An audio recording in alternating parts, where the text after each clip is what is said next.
પણ જેવા સાહેબ ડેમો લેક્ચર્સ ખતમ થાય ને એટલે એમનો આપણે પાયો મજબૂત કરવાનો છે.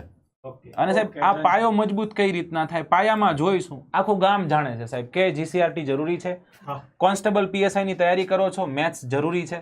તો આમાં સાહેબ આપણે પહેલા શું કરવાના છીએ? પહેલા એ છોકરાઓને આપણે મેથ્સ એકડે એક થી કરાવવાના છીએ સાહેબ. શું વાત છે! ક્યાંથી શરૂ કરશું સાહેબ? સાવ સરવાળાથી સ્ટાર્ટ કરશું. સરવાળા બાદબાકીથી આપણે સ્ટાર્ટ કરશું. બરાબર, ભાગાકાર ગુણાકાર કઈ રીતના થાય ત્યાંથી, છેદ કઈ રીતના ઉડે, એ બધું સાવ સામાન્ય. જેને ગણિત હાવ નથી, જેમ કે મન હાવ નથી આવડતું, તો મારે કદાચ પીએસઆઈ બનવું હોય ને તો મારે બેઝ થી સ્ટાર્ટ કરવું જોઈએ. અને અહીંયા હું તમને જરૂરથી કહીશ કે ઘણીવાર આપણે અહમમાં સાહેબ રહી જઈએ કે ના મને તો આવડે છે, અને આ જ કારણથી આપણે રહી જતા હોઈએ છીએ. એક બે વાર ફેલ થઈને પછી આપણને બધું હુજે કે ફરી એક વખત સ્ટાર્ટ કરું, હાવ પાયાથી સ્ટાર્ટ કરું. તો જે વિદ્યાર્થીઓ સાવ ફ્રેશર છે એ લોકોને કહીશ કે તમારા માટે તો ગ્રેટ ઓપોર્ચ્યુનિટી છે. જે લોકો ફેલ થયા છે ને ફરી એક વખત મસ્ત ધાર કાઢવાનો વારો છે. મેથ્સને આપણે ક્યાંથી કરીશું? એકદમ એકડે એકથી મેથ્સ કરીશું સાહેબ. અને સામે આપણે જીસીઆરટી કરવાના છીએ સાહેબ.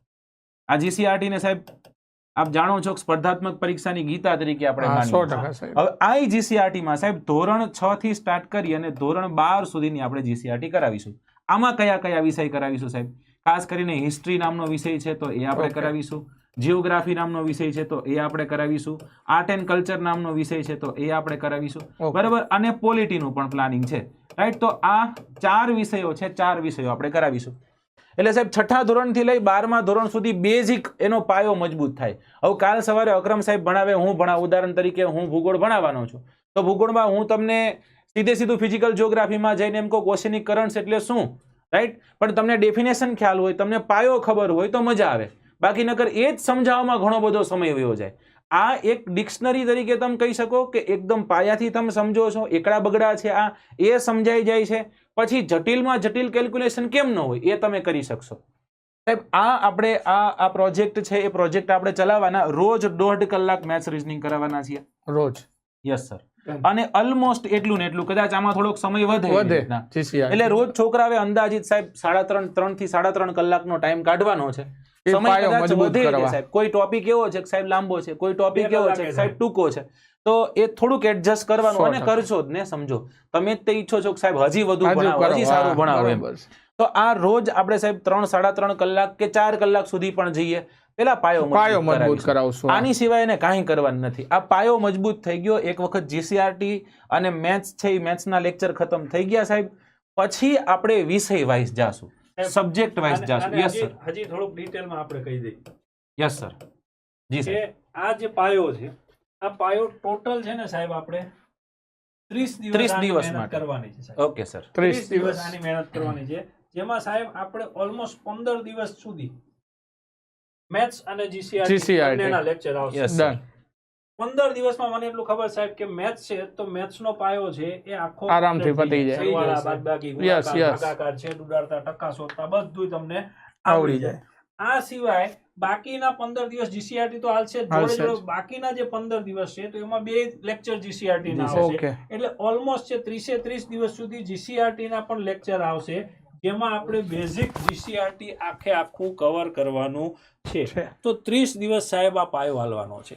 અને સ્ટુડન્ટને સાહેબ આપણે છે ને એક પીડીએફ આપવાના છે સરપ્રાઈઝ સાહેબ. Yes sir. કે જે આપણો સ્ટડી પ્લાન છે, જે આપણે સાહેબ ખાસ ઓફલાઈન વાળાને જ આપીએ છીએ. આપણે ઓફલાઈન સિવાય નથી આપતા. લોકોને નહીં ખબર હશે, ઓફલાઈન ના વિદ્યાર્થી હોય તો કદાચ જાણ હોય. જો આ રીતનો આખો સ્ટડી પ્લાન છે જે તમને મળવાનો છે. જેમ કે સાહેબ હિસ્ટ્રી હોય તો હિસ્ટ્રીના જે ટોપિક છે સિંધુ ખીણની સભ્યતા, તો જીસીઆરટીમાં ક્યાંથી વાંચવાનું? ધોરણ 6 પ્રકરણ 6, ધોરણ 11 પ્રકરણ 2. આની આખી એક પીડીએફ બનશે અને એ પીડીએફ તમને મળવાની છે. બરાબર? હિસ્ટ્રીની, જીઓગ્રાફીની, પોલિટીની, કલ્ચરની, ઇકોનોમીની, સાયન્સની બધી જ પીડીએફ તમને આખો સ્ટડી પ્લાન તૈયાર થવાનો છે. અને આખો સ્ટડી પ્લાન તમને ચેપ્ટર વાઇઝ, ટોપિક વાઇઝ ગોઠવીને તમને મળી જશે. કારણ કે સાહેબ કેવું હોય કે ભૂગોળ તમે ભણાવો છો, હિમાલય છે તો હિમાલય 3 જગ્યાએ આપ્યો હોય, 6ઠામાં આપ્યો હોય, 10માં આપ્યો હોય અને 11માં આપ્યો હોય. તો એ જે હિમાલય જ્યાં છે બધા ભેગો કરી નાખો અને એક તમને સ્ટડી પ્લાન બનાવી દઈશું. એ સ્ટડી પ્લાન તમારે જીસીઆરટીનો વાંચવાનો થાય. એટલે એની પીડીએફ તમને મળી જશે. એ આપણે દરેક ઓફલાઈન સ્ટુડન્ટને આપતા જોઈએ છીએ. આ વખતે તમને લાઈવમાં પણ એ સ્ટડી પ્લાન આપી દેવાનો છે. રાઈટ. એટલે 30 દિવસમાં તમે કીધું એમ સાહેબ આખો પાયો સ્ટડી પ્લાન કમ્પ્લીટ થઈ જશે. Okay sir. પછી સાહેબ આપણે સબ્જેક્ટ વાઇઝ જવાના છીએ, અલગ અલગ સબ્જેક્ટો આપણે સ્ટાર્ટ કરીશું, બરાબર. જેમાં સાહેબ એક સાઈડ આપણે મેથ્સ રીઝનિંગ સ્ટાર્ટ કરવાના છીએ સાહેબ. કા મેથ્સ રહેશે કા પછી રીઝનિંગ રહેશે. 3 દિવસ મેથ્સ રહે, 3 દિવસ રીઝનિંગ રહેશે, બરાબર. અને એક સાઈડ સાહેબ આપણે જીકે જીએસ ના જે વિષયો છે એને આપણે સ્ટાર્ટ કરીશું. અને સાહેબ બેઝ થી જ સ્ટાર્ટ કર્યું છે, અહીંયા બધું સરસ રીતના સમજી લીધું, પણ વધુ ગુણભાર વાળા જે વિષયો છે એને વધુ પ્રાધાન્યતા આપીને પહેલા આપણે એને ભણાવીશું. નાના નાના વિષયો છે બધાને કવર કરવાના છે આપણે, પણ 2 પાર્ટમાં આપણે એને ડિવાઈડ કરશું. રેગ્યુલર એ લોકોને 2 લેક્ચર રહેવાના છે સાહેબ, બરાબર. 1.5 કલાકના એમને 2 લેક્ચર રહેશે સાહેબ. એક સાઈડ મેથ્સ રીઝનિંગ રહેશે, 3 દિવસ મેથ્સ, 3 દિવસ રીઝનિંગ, અને એક સાઈડ જીએસ સ્ટાર્ટ થશે સાહેબ, બરાબર. જીએસ માં જો કદાચ સાયન્સ એન્ડ ટેક સ્ટાર્ટ થયું તો પછી એની સામે પોલિટી હશે, એવી રીતના, બરાબર. હું સમજાવી દઉં સાહેબ. જી સાહેબ. ડિટેલમાં જ આપણે એને કહી દઈએ સાહેબ. મેથ્સ અને રીઝનિંગ આની સાથે આપણે સાહેબ એક સબ્જેક્ટ ચાલુ કરવાનો છે, એ છે પોલિટી, સૌથી વધુ વેઇટ 30 માર્ક. અને બીજો એક જે સબ્જેક્ટ ચાલુ કરવાનો છે એ છે હિસ્ટ્રી. રીઝન સાહેબ કે હિસ્ટ્રી થોડુંક હળવાશ આપે અને મોટો વિષય છે, પહેલા એને કવર કરી લઈએ, અને એમાં કરંટ અફેર ક્યાંય નથી, એટલે પહેલા આ 4 સબ્જેક્ટ કવર કરવાના છે. આપણો પ્લાનિંગ શું છે સાહેબ? આ 4 સબ્જેક્ટ છે ને એવરેજ 100 કલાક આપણે વિદ્યાર્થીને ભણાવવાના છે. 100 કલાક પોલિટી ચાલશે, 125 કલાકની આસપાસ સાહેબ હિસ્ટ્રી ચાલશે. મેથ્સ છે તો મેથ્સ સાહેબ અહીંયા તો આપણે ભણવાના જ છીએ પાયામાં, 15 બીજી વાર એ સિવાય 100 કલાક. હા, અને રીઝનિંગ છે તો રીઝનિંગ બી આપણે 100 કલાકની આસપાસ ભણીશું. જો તમે જાતે સ્ટડી કરો છો તો સાહેબ એવું કંઈક રાખાય કે આ 4 વિષય છે એને તમારે એવરેજ 25 થી 30 દિવસ આપવા પડે. 4 મહિના તમારે આ 4 વિષયમાં આપવા પડે, 25 થી 30 દિવસ. પોલિટી એનું વેઇટેજ વધારે છે, મેથ્સ એનું વેઇટેજ વધારે છે, રીઝનિંગ એનું વેઇટેજ વધારે છે, અને હિસ્ટ્રી એ લેન્ધી સબ્જેક્ટ છે. એટલે એવરેજ તમારે આ 4ને 1 મહિનો આપવો પડે. આજથી તૈયારી ચાલુ કરો છો, 8-9 મહિના છે તમારી પાસે, તો લગભગ તમારો 50% ટાઈમ છે એ આટલામાં જતો રહ્યો. બેઝિક કર્યું, જીસીઆરટી કર્યું, મેથ્સ કર્યું, રીઝનિંગ કર્યું, પોલિટી કર્યું, હિસ્ટ્રી કર્યું. આ તમારો આખો ટાઈમ પૂરો થશે. આપણા બેચની અંદર ઓલમોસ્ટ 100 દિવસ આ 4 સબ્જેક્ટ ચાલશે. બીજા 100 દિવસ કયા સબ્જેક્ટ ચાલશે એ બી હું તમને કહી દઉં કે બીજા 100 દિવસમાં તમારે એક તો જો સાયન્સ છે, જો તમે કોન્સ્ટેબલમાં છો તો સાયન્સ છે, અને સાયન્સ ટેક છે. જો તમે પીએસઆઈમાં છો તો સાયન્સ ટેક પણ એટલું જ ચાલશે. આ સિવાય જીઓગ્રાફી છે. આ બંને સબ્જેક્ટ પણ આપણે 100 કલાક ભણવાના છે. આ સિવાય એક તમારો સબ્જેક્ટ થઈ ગયો કલ્ચર, એટલે કે 60 કલાક આપણે કલ્ચરને આપવાનું છે. આ સિવાય સાહેબ એક થઈ ગયું જીકે, 20 કલાક સાહેબ આપણે જીકે ભણાવશું આ વખતે. આ સિવાય પીએસઆઈમાં થઈ ગયું ઇકોનોમી. આ સિવાય થઈ ગયું એન્વાયરમેન્ટ. આ બંને સબ્જેક્ટ બી આપણે 40 કલાક ભણાવવાના છે. એટલે જો તમે તૈયારી કરી રહ્યા છો તો 100 દિવસ આને આપો, બાકીના 100 દિવસ તમે આને આપો. આની જોડે સાહેબ, આ બધાની જોડે તમારે સાથે શું કરવાનું છે? Current affair. મજબૂત. કારણ કે આ બધા સબ્જેક્ટ તમને દેખાશે ક્યાંક ને ક્યાંક કરંટ જોડે લિંક છે. Environment, economics, geography, science tech, આ બધા સબ્જેક્ટ ક્યાંક ને ક્યાંક કરંટ સાથે લિંક છે. એટલે જ્યારે બાકીનું જે 100 દિવસનું પ્લાનિંગ છે, આ 100 દિવસમાં તમારે કરંટ એટલું બધું નહીં કરો તો ચાલશે. દર અઠવાડિયે અડધી કલાક મનીષ સાહેબ આવશે અને અડધી કલાક તમને મનીષ સર કરંટ કરાવી દેશે. પણ જેવા 100 દિવસ પતે છે, એક્ઝામની જેમ આપણે નજીક જઈશું, કરંટ અફેરના સબ્જેક્ટ છે અને જોડે કરંટ અફેર પણ આપણે કરતું જવાનું છે. એટલે બાકીના 100 દિવસ સાહેબ આવો કોઈક પ્લાનિંગ ચાલશે. આ સિવાય જે પીએસઆઈના સ્ટુડન્ટ છે એના માટે હજી ગુજરાતી અને ઇંગ્લિશ, આ પણ સાહેબ 30 થી 40 કલાક બંને સબ્જેક્ટ છે ઓન એન એવરેજ આપણે ભણવાના છે. આમાં ગુજરાતી ગદ્ય ગ્રહણ બી આવી જશે. ટેન્શન નો લેતા, કોન્સ્ટેબલ વાળાને આવી જશે, એનો કોઈ ટેન્શન નહીં કે આ રહી ગયું. તો જો સાહેબ જે લોકો તૈયારી કરે છે, તમને જે પ્લાનિંગ આપ્યું કે તમારે ઓલમોસ્ટ 1 મહિનો છે એને મેથ્સને આપવાનો છે, 1 મહિનો છે રીઝનિંગને આપવાનું છે, 1 મહિનો છે પોલિટી, અને 1 મહિનો છે તમારે હિસ્ટ્રીને આપવાનો છે. જો સાયન્સ ટેકની વાત કરું, સાયન્સ અને સાયન્સ ટેકની 20 થી 25 દિવસ તમે સાયન્સ અને સાયન્સ ટેકને આપો, 20 દિવસ તમે જિયોગ્રાફીને આપો. એ જ રીતે કલ્ચર છે તો કલ્ચરને તમે 15 દિવસ આપો.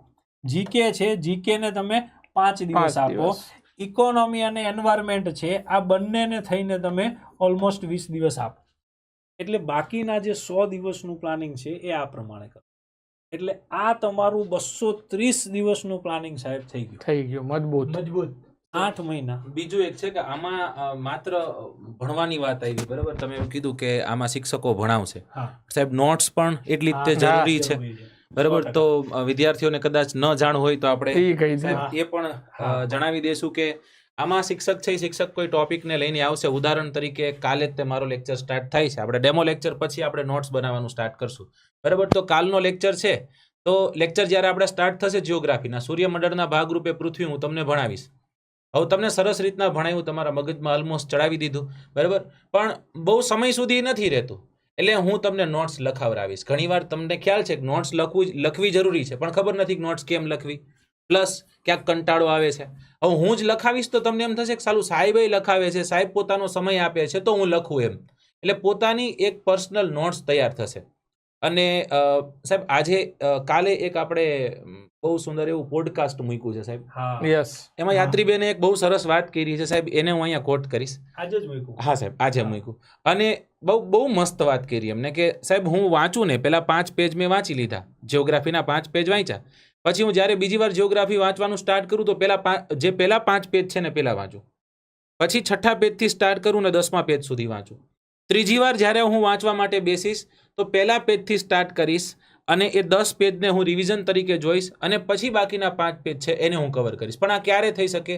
ત્યારે થઈ શકે જ્યારે તમારી પાસે તમારી લખેલી નોટ્સ હોય.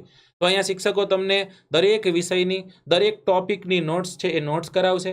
આ નોટ્સની સાથે સાથે અમે PYQ કરાવીશું, મતલબ કે ગઈ પરીક્ષાઓ છે એ પરીક્ષાઓમાં કેવા કેવા પ્રશ્ન પૂછાણા હતા, અને એ જ નહીં એના આધારિત મોડેલ ક્વેશ્ચન પણ આપણે કરીશું કે કેવા ક્વેશ્ચન પૂછાઈ શકે. આવા તો પૂછાઈ ગયા, પણ હવે કેવા પૂછાઈ શકે. એટલે જે એક કોમ્બોમાં જે તમારે બધું જોતું હોય ને એ બધું જ આ બેચમાં તમને મળી જશે. બહુ સરસ રીતના સાહેબે બાયફરગેટ કરીને તમને કલાકો દઈ દીધી. અહીંયા હું જોતો તો એમાં એક વસ્તુ મને જોવા મળી કે આટલા વહેલા આપણે જાગી ગયા હોવા છતાં જીકે ને માત્ર 5 દિવસ મળે છે. એટલે ખાલી વિચાર લ્યો કે તમે કદાચ 2 મહિના 3 મહિના પછી જાગ્યા તો એ જીકે લગભગ કાઢી જ નાખવાનું સાહેબ, લાગે તો તીર બાકી જયરામાબી. બીજા 2 સબ્જેક્ટ કાઢવાના. હા, બે વિષયો કાઢવાના છે. એટલે જો 40 કલાક આપેલી છે ઇકોનોમી એન્વાયરમેન્ટ ને, બરાબર? કલ્ચર છે તો કલ્ચરને પણ ઓછી કલાકો છે, 60 કલાક છે બહુ બધી. પણ મારે કહેવાનો મતલબ એમ છે કે જેમ જેમ આપણે આગળ જતા જશું 2 મહિના પછી ઓછા થતા જાય તો કાતરો લાગતી જાય છે. લાગે સાહેબ 100%. એટલે એક ખાલી સાહેબ હું વચ્ચે અટકાવું. વેગડ ચેતનભાઈ કરીને કોમેન્ટ આવે છે, તમે આપણો ફોનમાં ફોન કરજો હેલ્પલાઇન નંબરમાં અને એને કહેજો વિકાસ સર જોડે વાત કરવાની છે અને મારી જોડે વાત કરજો ડાયરેક્ટ, બરાબર? આમાં કોમેન્ટ નહીં કરો, ડાયરેક્ટ મારી જોડે વાત કરજો. તમારી જે સમસ્યા છે એનું સમાધાન હું કરી દઈશ. કોઈ સ્ટુડન્ટને તકલીફમાં આપણે રાખતા નથી. તમારી જે બી પર્સનલ પ્રોબ્લેમ છે ચિંતા ના કરો, વેબ સંકુલ તમારી સાથે ઊભું છે, બરાબર? ને જલા સાહેબ, આ બધું આપણે એમને એક મોડ્યુલ આપવાના છે. હા, એ બરાબર. સરપ્રાઈઝ ઉપર સરપ્રાઈઝ. આ ત્રીજી સરપ્રાઈઝ તમે દીધી કે મોડ્યુલ છે, એ મોડ્યુલ આપણે આપવાના છીએ. એમાં સાહેબ શરૂઆતમાં એક માઇન્ડ મેપ હશે, ઓકે સર, બરાબર? પછી વચ્ચે કોરા પેજ હશે, નોટ્સ માટે એમાં અમે તમને નોટ્સ લખાવશું. એના પછી સાહેબ એને PYQ લખવાની કોઈ જરૂર નથી, એ બધા PYQ એમાં હશે. MCQ પ્રશ્નોની પ્રેક્ટિસ હશે તો એ લખવાનું નથી, એ બી તમને આપેલું હશે. ઓકે, તૈયાર ભાણું તમને પીરસવાનું છે. બસ ખાલી ફેકલ્ટી અહીંયાથી જેટલું કરાવે ને એટલું કરવાનું સાહેબ. આટલા અવર આપ્યા છે. ઓકે, ફેકલ્ટી તમને આટલું કરાવે સાહેબ. સાયન્સ ટેકમાં 100 અવર છે તો મામા આટલા 100 કલાક અમે તમને ભણાવીએ, બસ એટલું કરો, બહુ થઈ ગયું. બીજું કંઈ કરવાની જરૂર જ નથી. શું કેવું પ્રશાંત? 100% સાહેબ. આપણે આટલા, અને આ એકદમ ડિટેલ પ્લાનિંગ છે સાહેબ.